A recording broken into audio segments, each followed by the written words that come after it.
Hey everyone, welcome back to my channel. This is Heidi from My Reading Life, and I'm here today to film my TBR check-in and book haul for the month of October, which was my birthday month. So let's just keep that in mind as we move forward.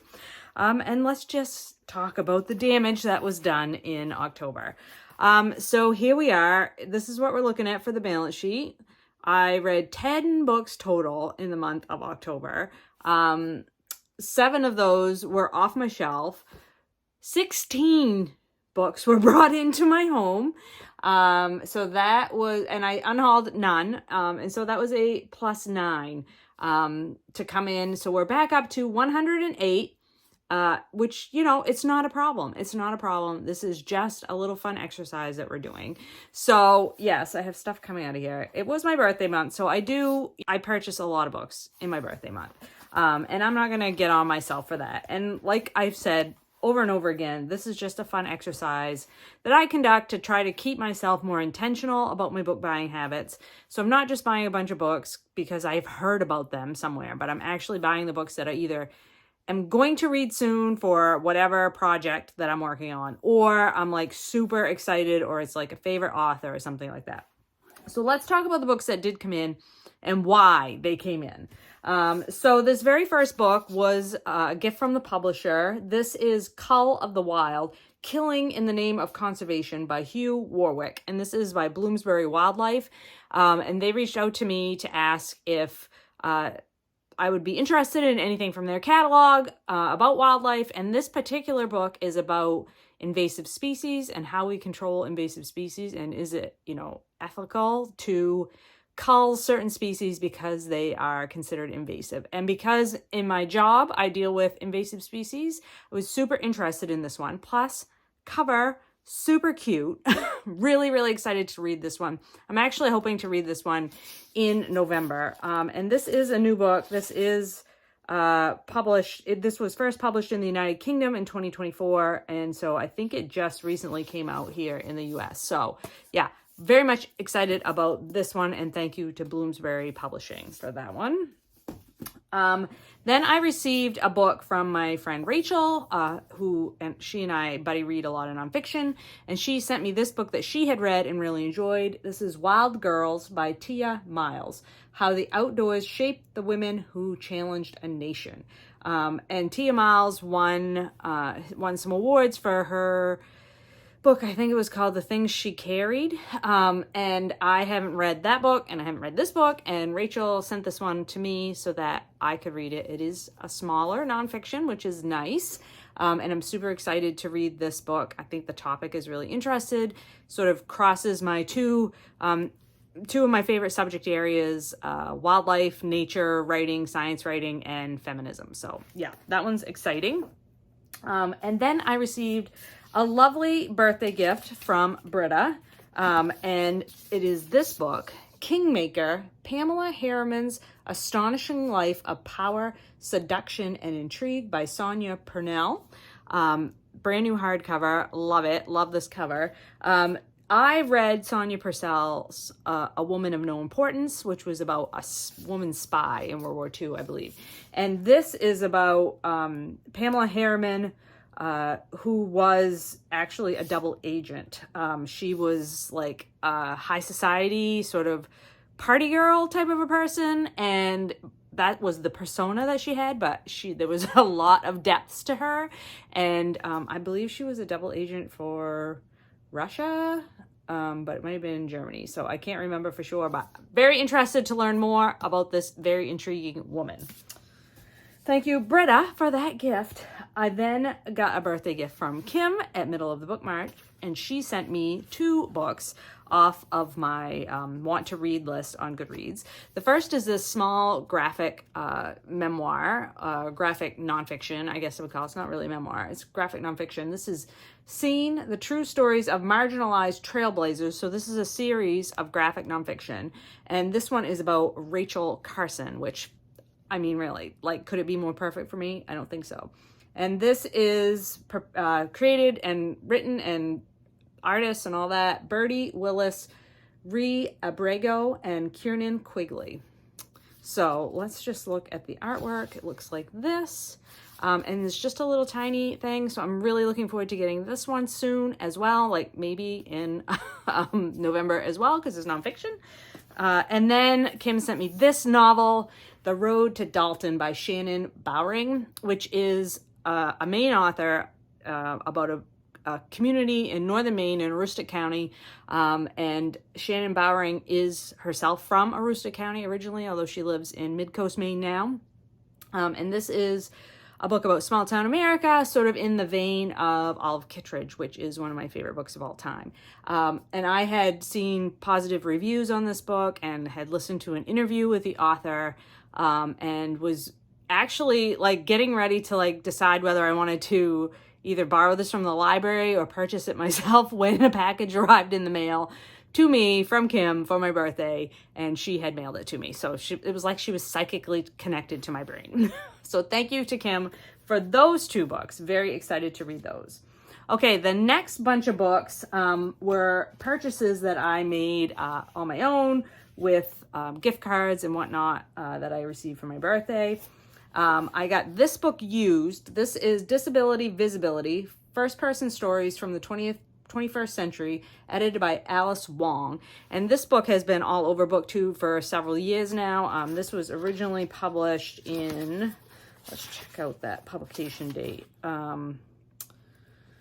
2020. And it is a series of essays and other types of writing by disabled authors about the experience of being disabled. And I want to read more in the subject area. I have very little experience reading about disabilities in this way, and this comes highly recommended. So I was excited to see this one. It's a really nice, clean copy for a used price. Then to complete my read of the A Court of Thorns and Roses fantasy series, I picked up the last book in the series. This is A Court of Silver Flames by Sarah J. Maas. Like I said, I've read all of the 4 previous books, and I just have this one left to read. I think it's the longest one of the whole series. I'm like, why? Why would you do that? But I really do love this orange cover a lot. And I am very interested to see how this series winds up. And I find Sarah J. Maas's writing to be like highly entertaining. Like, not going to win any serious literary prizes, but I am entertained when I'm reading them. Then I purchased the latest book by Stephen King. This is You Like It Darker, which is a short story collection. I think Stephen King is a master of the short story form. His collection, Different Seasons, is so excellent. Skeleton Crew, his earlier short story collections, they'll just blow your socks off. They are so good. He's really, really good in that form. He tends to get a little bloated in his longer fiction, and nobody dares edit him anymore, I guess. So like his books just tend to be super long, but when he's writing a short story, man, he just really knocks it out of the park, I think. And this cover is like really intriguing. So I have not even read the front flap of this. I mean, obviously I purchase all Stephen King's for my collection. And then I hold on to the newest one and don't read it until the next one comes out, because I'm very superstitious about Stephen King, who is my favorite author. Oh, I gotta show you the back side of that. Isn't that pretty? Oh my God, it's so nice. So I got that one. And then I bought James by Percival Everett. I mean, does it really need any introduction? This is Percival Everett's take on the Huckleberry Finn story, where he writes the story from James's perspective, who was Jim in the Huckleberry Finn story, the slave who Huckleberry Finn sort of uses as his helper and guide down the river. And I have heard nothing but amazing things about this book. I am planning to read this one by the end of the year, of course, because I want to be in the conversation about this. I have also read previously The Trees by Percival Everett and really, really enjoyed that book. I think his authorial voice is like my cup of tea. It's very sarcastic and irreverent, and I enjoy that. So looking forward to that one. Here's a book that I have already started. This is Estrogen Matters, Why Taking Hormones in Menopause Can Improve and Lengthen Women's Lives Without Raising the Risk of Breast Cancer by Avrum, Bluming, and Carol Tavris. This is the revised and updated reissue of this book. It was first published in 2018, and this is the latest edited version, updated version in 2024. And I had personal reasons for wanting to read this. I mean, I'm not going to pull any punches. I am in perimenopause. I am a woman of a certain age, and the symptoms and the side effects of going through perimenopause are a lot more life altering and interrupting than I had anticipated. And so I am educating myself on what is going on in my body, because menopause and perimenopause are not topics. They're talked about a lot more now than they have ever been in the past. And because of how sex education and all that worked while I was growing up, this was not a topic that anybody ever talked about. So I am interested in learning more about it, and I'm going to educate myself by reading this book, among other things. And then I have another nonfiction that I'm hoping to get to this month for Nonfiction November. That is There's Always This Year on Basketball and Ascension by Hanif Abdurraqib. I read his book, Little Devil in America, and loved it. 5-star, amazing.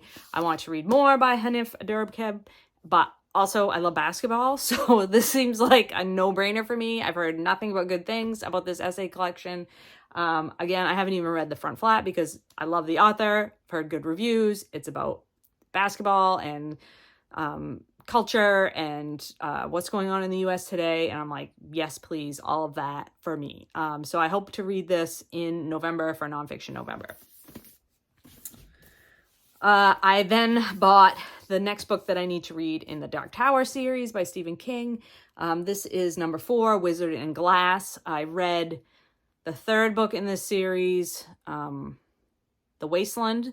I read that in October, at the beginning of October. So, and that was I have some of the other later books in the Dark Tower series, but I didn't have this one already on my shelves. So I needed a copy, obviously. I needed a copy. And so it was like a hardcover was not available, new. So I got this paperback style, and it is fairly chunky.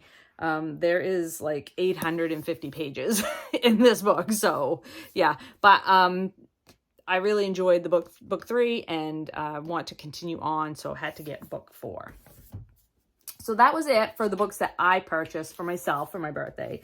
And then last but not least, I received a birthday gift from Sean Breathes Books, who added to my collection of an author that he and I have been enjoying together, and that is Sharon Butala, who is a Canadian author from Saskatchewan, and he sent me 2 novels and 1 nonfiction by this author. And I've read previously one of her memoir. I have another memoir already on my shelves by her.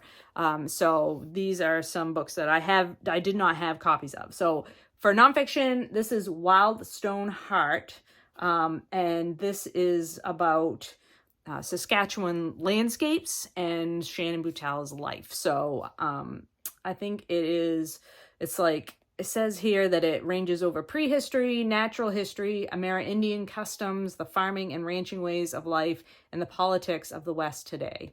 And it says that it is a brilliant companion volume to The Perfection of the Morning, which is her memoir that I've already read. So perfect. And also short, which is lovely. And then he sent me the 4th, Archangel, which is this is a novel, and it's about a prairie town. And Sean and I have discovered that we both enjoy reading prairie type novels together. So I think that probably in the future, he and I will be doing some buddy reading with some of these books. And then another novel, this one is Luna by Sharon Butala. And this one is a book about some women in the same family. So it says, one woman whose whole being is devoted to motherhood, her silent daughter, the sister whose restless yearning for something else is insatiable, and the matriarch who makes sense of all their lives. And so this is a book about women. And yes, please, more books about women, particularly books about women of all different ages. I am really interested in seeing more of that and reading more of that. So that is my book haul for my birthday month. It while it was large, I don't feel that it was excessive. At least it wasn't excessive, didn't feel excessive to me. And I'm very excited for all these books. I'm very grateful for all my friends who thought of me for my birthday, the birthday messages, birthday wishes, and these lovely gifts that people sent me in the mail. It's just amazing to have so many great friends on BookTube, and you guys all just enhance my life tremendously. Thank you so much. And I am excited to get reading with all of these new books in my collection. I hope you're all doing well and finding some great books to read. I will talk to you later.